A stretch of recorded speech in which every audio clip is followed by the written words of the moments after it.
అందరికీ నమస్తే. నేను మీ సురేష్ మోత్కూర్. ఈరోజు మరొక అంశం పైన మీ ముందుకు రావడం జరుగుతూ ఉంది. అందులో ముఖ్యమైనటువంటి అంశం, ఏ ప్రభుత్వం వచ్చినా కూడా సమస్యలు అనేటివి కామన్. ఆ సమస్యలను కూడా ప్రభుత్వం పరిష్కరించాలనే దిశగా ప్రజలు ఆలోచిస్తుంటారు కామన్గా. అందులో భూ సమస్యలు ఎక్కువ ఉన్నాయి. గత ప్రభుత్వం కేసీఆర్ గారు ఉన్నప్పటి ప్రభుత్వం భూ సమస్యలపైన ప్రత్యేకమైనటువంటి అంశం ధరణి పోర్టల్. అదేవిధంగా ధరణి స్థానం లోపల ప్రస్తుతం కాంగ్రెస్ ప్రభుత్వంలో భూభారతి అనే చట్టం రావడం జరిగింది. మరి ధరణిని తీయడానికి గల కారణం ఏంది? భూభారతి పెట్టడానికి గల కారణం ఏంది? సరే, ఒకదాని ప్లేస్లో ఇంకోటి రావడం అనేది సహజం. అది ఎవరి ప్రభుత్వానికి వారికి అనుకూలంగా మార్చుకోవచ్చు, అది వారి ఇష్టం. కానీ ధరణిలో కొన్ని సమస్యలు ఉన్నాయని చెప్పేసి ధరణిని పక్కకు పెట్టి భూభారతిని తేవడం జరిగింది. మరి తేవడం వల్ల ధరణిలో వచ్చినటువంటి లోపాలు కావచ్చు, ధరణిలో ఉన్నటువంటి సమస్యలు కావచ్చు. మరి ధరణిని మార్చినప్పుడు మరి భూభారతిలో మరి సమస్యలకు పరిష్కారం దొరికిందా? ఇది ఒకసారి ఆలోచించాలి. అసలు రైతులు భూ సమస్యలతో ఎక్కువ పోరాటం చేస్తున్నారు. వారికి మానసిక ఒత్తిడి అనేది ఎక్కువైపోతుంది. సమస్య పరిష్కారం జరగడంలే. అదొకసారి ఆలోచించాలి. ప్రభుత్వాలు వస్తున్నాయి, మారుతున్నాయి, కానీ రైతుల యొక్క సమస్యలు మాత్రం అలాగే మిగిలిపోతున్నాయి. మరి ఏ విధంగా మారుతాయి? వారి యొక్క సమస్యలకు పరిష్కారం ఏ విధంగా జరుగుతుంది? మరి ధరణి పోర్టల్ మారినప్పుడు, భూభారతి వచ్చినప్పుడు మరి ధరణి సమస్యలు కూడా భూభారతిలో పరిష్కారం జరగాలి కదా. మరి ఏమవుతుంది? అసలు తెలంగాణ రాష్ట్రం మొత్తం కూడా భూభారతి కోసం రెవెన్యూ సదస్సులు ఏర్పాటు చేస్తున్నారు. రైతుల యొక్క సమస్యలను వింటున్నారు. మరి ఇంతవరకు ఆ సమస్యలు పరిష్కారం అవుతున్నాయి, సఫలీకృతం అవుతున్నాయి అని రైతుల ద్వారానే మనం కొన్ని తెలుసుకుందాం. ఓకేనా? దానిపైననే మనం ప్రత్యేకంగా ఒక అంశాన్ని తీసుకోవడం జరిగింది. ఒక మామూలు రైతు దగ్గర తను భూమి కొన్నప్పుడు ఏ విధంగా ఉండే, మరి కొన్న తర్వాత ఇంప్లిమెంటేషన్ అయ్యిందా కాలేదా, అయితే ఎంతవరకు అయ్యింది, మరి అయిన తర్వాత మళ్ళీ పాత వ్యక్తికి ఎందుకు మారింది అనే అంశాలను ఈరోజు ఫార్మర్ తోటి మాట్లాడదాం. అయితే విషయం ఏంటంటే, మన వికారాబాద్ జిల్లా దోమ మండలం ఒక గొడుగోన్పల్లి గ్రామానికి చెందినటువంటి ఒక రైతు దగ్గర ఒక ముఖ్యమైనటువంటి సమస్యనే ఉన్నది. వాస్తవానికి కూడా ధరణిలో తనకున్న భూమి ధరణిలో చూపించలే, పట్టా పాస్బుక్ కూడా రాలేదు. మరి రానప్పుడు ధరణి మారినప్పుడు, భూభారతి వచ్చినప్పుడు ధరణి సమస్యను క్లియర్ చేయాలన్నప్పుడు మరి ఆయనకు పట్టా పాస్బుక్ కూడా రావాలి కదా. మరి దీని లోపల లోపం ఏంది, దీని యొక్క సమస్య ఏంది, వాస్తవానికి ఆయన భూమి కొన్నాడా లేదా అనే అంశాలను తెలుసుకోవడానికి తను నిన్న మోత్కూరు గ్రామంలో జరిగినటువంటి భూభారతి రెవెన్యూ సదస్సులో తను పాల్గొనడం జరిగింది. మరి ఇంతవరకు అది తన యొక్క భూమిని తను కాపాడుకుంటాడా, మరి ఇబ్బందులు ఎదుర్కొంటాడా అనే అంశాన్ని మనం కూడా తెలుసుకోవాలి. మరి మొదట ఎవరి పేరు మీద అయితే ఉందో భూమి, తనకు సంబంధించినటువంటి వంశం ఏదైతే ఉందో ఆ వంశపరంగా వచ్చినటువంటి వ్యక్తులు కావచ్చు, తన మనమన్లు కావచ్చు, కూడా తనను బెదిరించడం కూడా జరిగింది. అరే, మా పట్టా ఉంది, మాకు ఆ భూమి మాదవుతుంది అని తన దగ్గరికి కూడా రావడం జరిగింది. మరి తను కొన్న భూమి ఈ విధంగా ఇబ్బందులు పడితే, రైతులకే ఈ విధంగా అన్యాయం జరుగుతుంటే, రైతులకే సమస్యలు వస్తే మరి ప్రభుత్వాలు వాటిని పరిష్కరిస్తాయా లేదా అనే అంశాన్ని ఒకసారి మనం ఏ విధంగా ఈ సమస్య వచ్చిందని ఆ మాటల ద్వారానే, తన మాటల ద్వారానే తెలుసుకుంది. పెద్ద మనిషికరాను ఇగో ఇతనే రైతు. ఇతను ఎవరంటే మన దోమ మండలానికి చెందినటువంటి వ్యక్తి, గుడుగోన్పల్లి గ్రామ వాస్తవ్యులు. ఆయన మాటల ద్వారా నేను తెలుసుకున్నాను. పెద్ద మంచి నీ పేరు చెప్పే. నా పేరు పోత్రేపల్లి నర్సయ్య సార్. పోత్రేపల్లి నర్సయ్య. జర గట్టిగా మాట్లాడు. ఈడ బాధపడేది ఏం లేదు, భయపడేది ఏం లేదు, సరేనా? ఇవన్నీ నీకు సంబంధించిన కాయిదా? నాకు సంబంధించిన కాయిదా. Okay right. నేనేమంటున్నా, నీది మొత్తం ఎన్ని ఎకరాల భూమి? నాది మొత్తం 4 ఎకరాల 2 గుంటల భూమి. 4 ఎకరాల 2, 3 అనుకో. ఓకేనా? సరే, నీవు ఎవరితో కొన్నావు అసలు? నేను ఆయన మన ఎవరు శ్రీశైలం. ఓకే, ఇక ఇక్కడ చూడండి, ఈయన మనకు చూపించేటటువంటి డాక్యుమెంట్. మనము ఎవరిని ఇబ్బంది పెడతలే. మన యొక్క అంశం ఏంటంటే, వాస్తవానికి కొన్న భూమికి నాకు సెక్యూరిటీ లేదు, రక్షణ లేదు, నాకు పట్టా పాస్బుక్ లేదు అనే అంశాన్ని ఈయన బయటికి తీసుకొచ్చాను. మరి ఈయన కొన్నడా లేదా అనేది ఎట్లా చెప్తున్నా అంటే, నేను ఇదే డాక్యుమెంట్ అండి, రిజిస్ట్రేషన్ డాక్యుమెంట్. ఎప్పుడు 94లో ఇది క్లియర్గా ఉన్నది. ఫస్ట్ డాక్యుమెంట్ ఎవరి దగ్గర ఉన్నాడు అంటే, ఈయన శ్రీశైలం సన్ ఆఫ్ చంద్రయ్య, ఈయన దగ్గర ఉన్నాడు. ఈయన ఎవరి దగ్గర ఉన్నాడు అంటే, శ్రీశైలం ఎవరి దగ్గర ఉన్నాడు అంటే, మాజీద్ అనే వ్యక్తి దగ్గర ఫస్ట్ ఉన్నటువంటి వ్యక్తి. ఆయన ఎవరంటే, నేను షార్ట్ అవుట్ చేసిన అంశం ఇది. ఈయన అబ్దుల్ మజీద్ అనే క్యాండిడేట్ ఏంటంటే, ఈయనకు పట్ట ఉంది పాత తరం లోపల. ఎన్ని ఎకరాలు అంటే 4 ఎకరాల 3 గుంటలు. ఇది ఎవరు అంటే శ్రీశైలంకు చేసిండు ఈయన. ఎట్లా చేసిండంటే, జీపీఏ ద్వారా ఆయనకు 4 ఎకరాల 3 గుంటలు ఎవరికి చేసిండు? శ్రీశైలంకు చేసిండు. ఇది క్లియర్ కదా? దీన్ని పక్కకు పెడితే ఇక నెక్స్ట్ పోత్రేపల్లి నర్సయ్య. ఈయనకు ఏ విధంగా 2005లో ఈయన చేసుకున్నట్లు ఉన్నది క్లియర్గా. ఓకేనా? ఇది వాస్తవం. దీన్ని పక్కకు పెడితే శ్రీశైలం ఏం చేసిండు? శ్రీశైలం చేసుకున్న తర్వాత శ్రీశైలం ఎవరికి చేసిండు అబ్బా అంటే, ఈ ఏం పేరే మీ పేరు? నర్సయ్య. పోత్రేపల్లి నర్సయ్య. పోత్రేపల్లి నర్సయ్య ఈయనకు చేసిండు.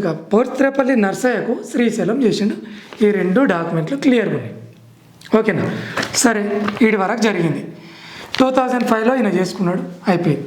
తర్వాత ధరణి పోర్టల్ వచ్చింది.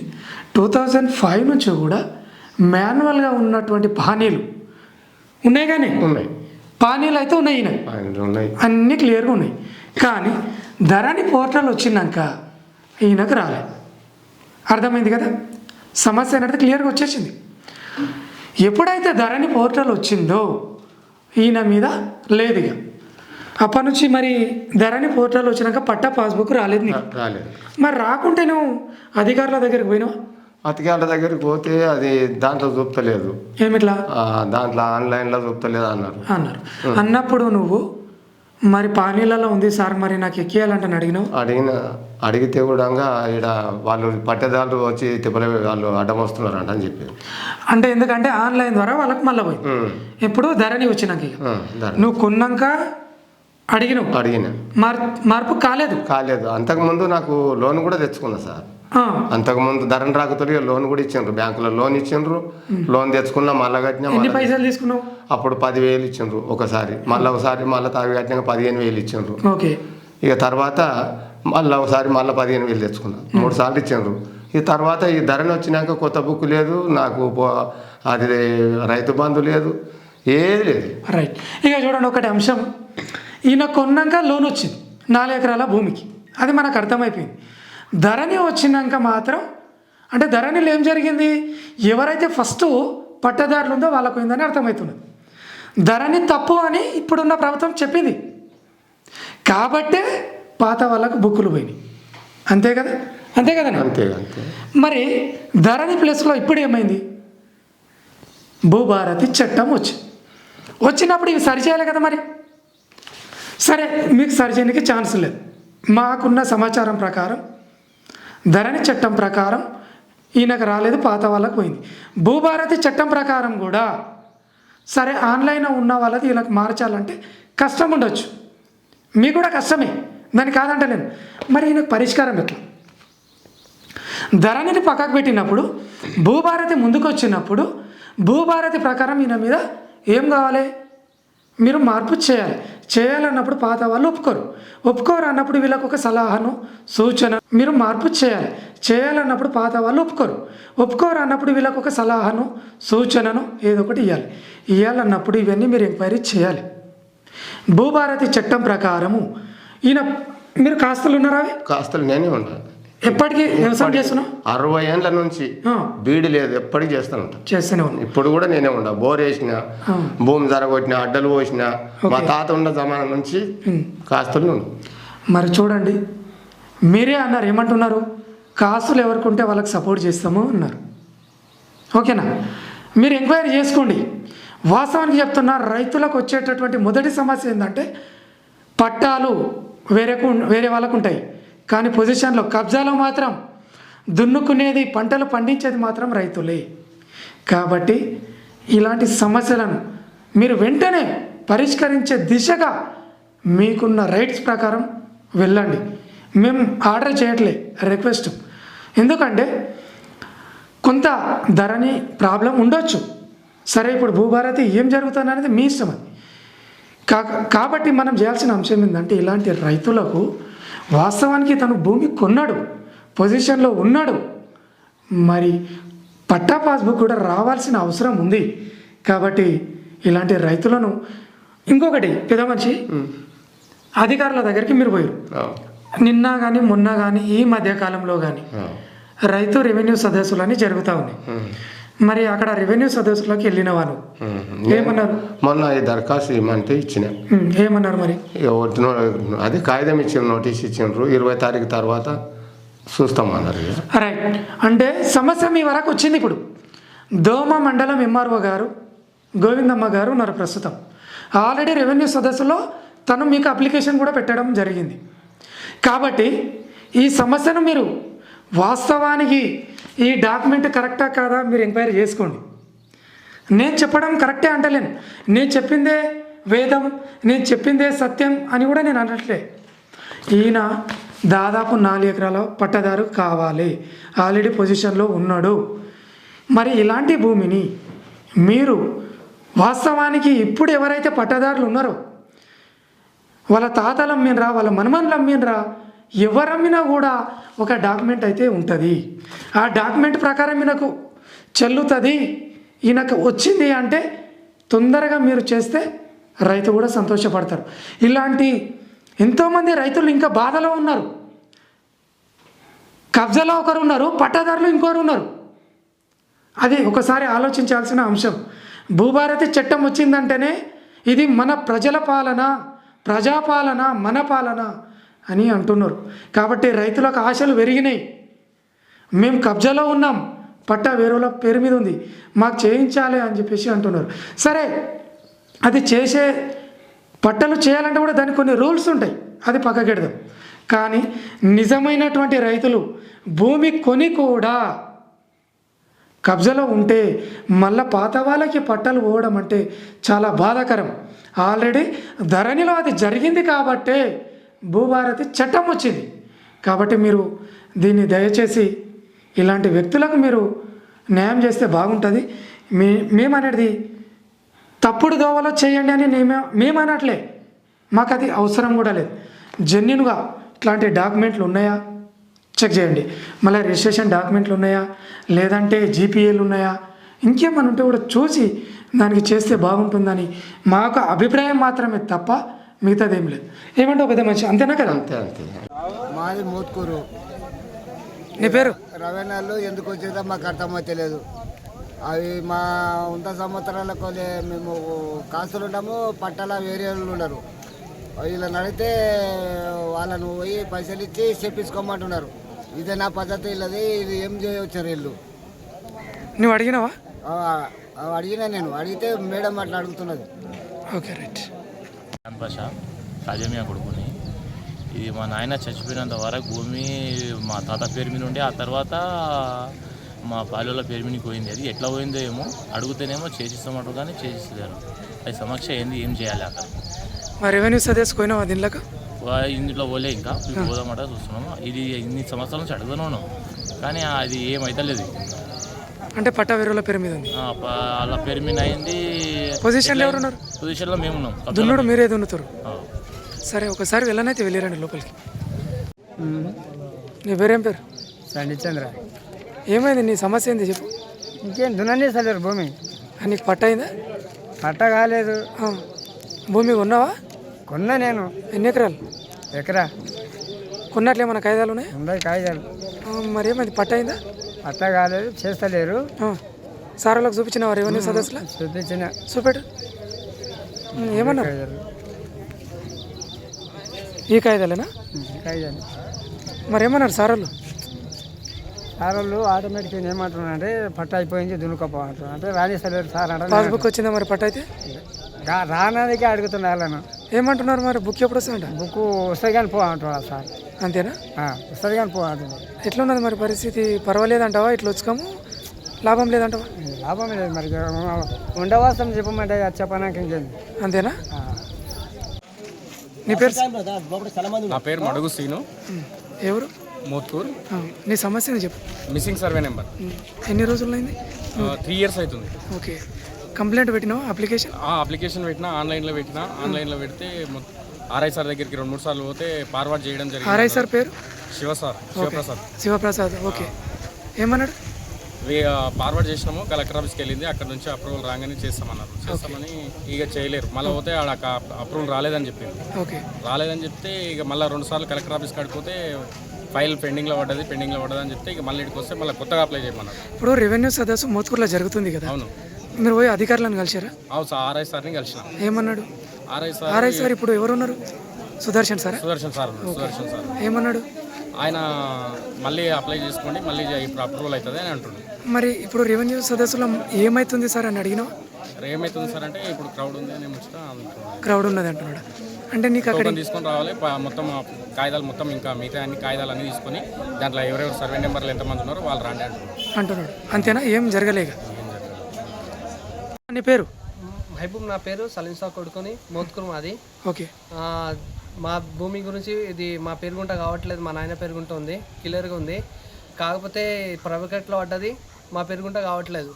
అచ్చా, ఇప్పుడు ఎంఆర్ఓ రెవెన్యూ సదస్సులో ఎంఆర్ఓ గారిని కలిసిరుగా? అవును. ఏమంటుంది మేడం? వాళ్ళు దోమ మండలికి పోయి, అది ఏం పేరు ఆయనది? ఎంఆర్ఓనా? ఎంఆర్ఓ కాదు, మీ సేవనా? కాదు, ఆయన పేరు ముస్లిం. ఆయన పేరు ఏమన్నారు? ప్రవేజ్ అన్నారు. కళ్ళు అన్నారు. ఓకే. ఎవరు? ఎంఆర్ఓ గారు చెప్పారు. ఎంఆర్ఓ గారు. ఓకే. మీరు ఎన్ని దినాలా దీనికి తిప్పలబడబట్టి? 3 years నుంచి చదువుతున్నాం. ఓకే, 3 years అవుతుంది. అంటే ఇప్పుడు మేడం మళ్ళీ ఎంఆర్ ఆఫీస్కి వెళ్ళమన్నారు. ఎంఆర్ఓ ఆఫీస్కి ఈడ ఏం కాదంట రెవెన్యూ? కాదన్నారు. రెవెన్యూ సదస్సులు ఏం కాదు భూభారతిలో? కాదు అన్నారు. ఓకే. ఆడికి పోయి కలవాలి మళ్ళీ. ప్రవేశ్. అంటే మీరు ఎంతమంది అన్నదమ్ములు? మేము 3. నాన్న పేరు మీద ఎంత ఉంది భూమి? 4 ఎకరాలు ఉంది.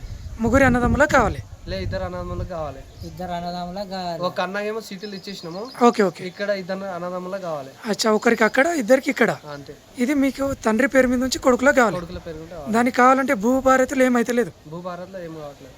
ఎంఆర్ ఆఫీస్కి మళ్ళీ ఇవ్వమంటారు. Okay, right. ఇలా రిసల్ట్ కాపీ కూడా ఇచ్చిండు, ఆర్టీఓ ఆఫీస్లో కూడా ఇచ్చిండు. కానీ ఇక్కడ మాత్రం ఇస్తలేదు. మొహమ్మద్ సలాం, మాది మోత్కూర్ మండల్ దోమ. మేము ఇక్కడ రైతు సదస్సుకి వచ్చినాము.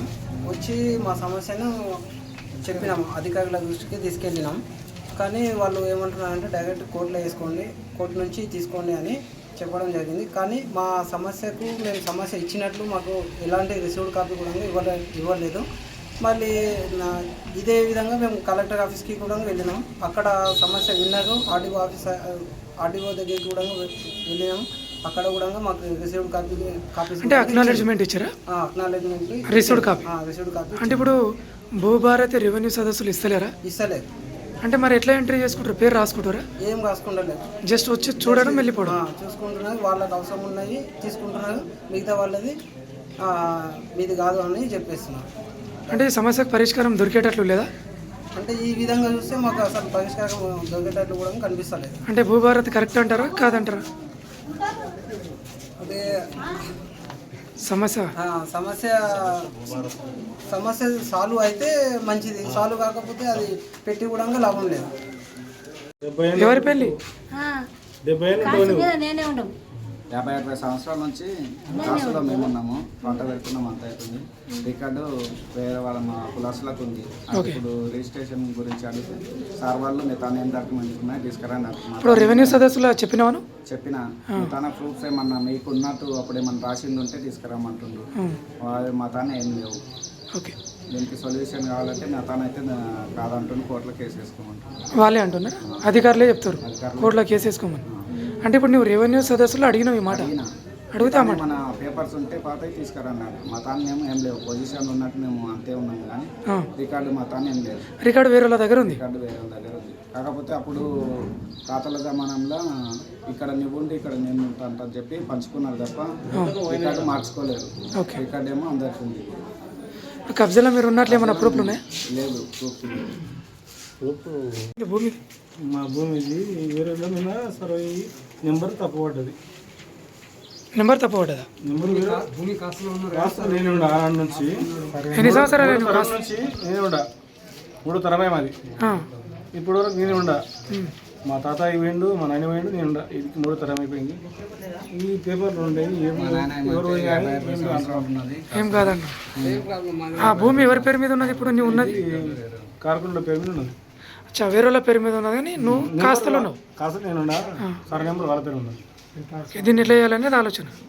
ఏమన్నారు మరి భూభారతిలో లోపల? వాళ్ళకి ఏమంటారు అంటే, ఏమని పైసలు ఇస్తా చేసినంటే ఇప్పుడు కాదు, మాకు లోన్లు ఉన్నాయి, మేము లోన్లు చేసిన మాట. ఉద్దరపు అంజలే సన్నాపు చిన్నానంతయ్య అంటే 565 సర్వే నెంబర్లో మేమే 100-150 సంవత్సరాల నుంచి మేమే, అంటే మీ తాతల తరం నుంచి? తాతల తరం నుంచి మేమే కాసులో ఉన్నాము. నెంబరు గౌరవపులకు పోయింది. అయితే అటు భూమి మాకు కావాలి. మరి ఇప్పుడు ఇక్కడ ఇచ్చారా భూభారతి రెవెన్యూ సదస్సు? చెప్పలే వాడు? కోర్టుకు వాళ్ళంట. వీళ్ళు చెప్పారా కోర్టుకోమని చెప్తారు? మరి మీ నుంచి ఏమైనా హెల్ప్ లేదంటే అడగలే? కాగితాలు తీసుకురండి, కాగితాలు తీసుకుంటే మేము చేస్తాం. మొత్తానికి కోర్టుకోమంటున్నా. కోర్టుకోమంటున్నాం.